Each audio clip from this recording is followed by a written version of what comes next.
Mi ricordo, sin da piccina, che in famiglia non si usava dire nonna per chiamare a Magliesè, quella bianca, dolce donna che era mamma di papà.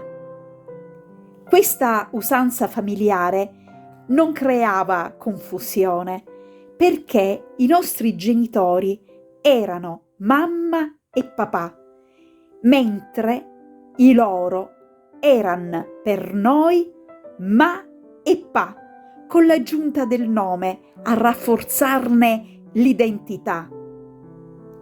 Fiaba eterna la nostra infanzia, nella casa grande e popolata, con Pa Francisco declamante di marenghe d'oro e calatari.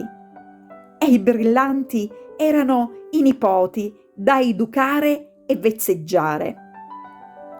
Magliesè ci raccontava storie lunghe, fantasiose, re, regine, maghi, streghe, incantesimi e fatine, che nella notte accompagnavano i nostri sogni prodigiosi.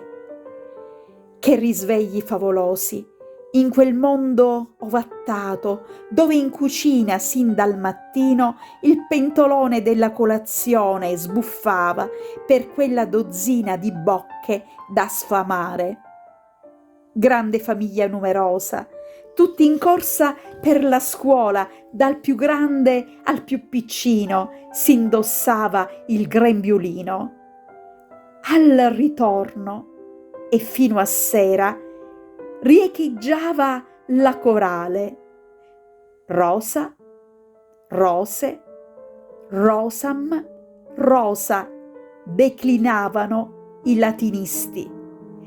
Tabelline e cantilene ripetevano i piccini, mentre mamma sorvegliava chi dai libri si allontanava. Dalla sera alla mattina solo pentole in cucina per sfamare la dozzina. E mia madre sempre là, col mestolone pluriuso che serviva a mescolare e quasi sempre a bacchettare.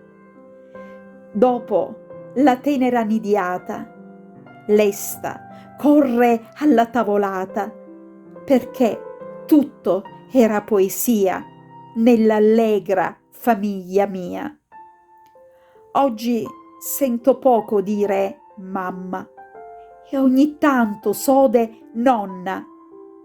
Siamo senza identità e se la specie si è evoluta, ahimè, l'evoluzione non fa rima con la sensibilità.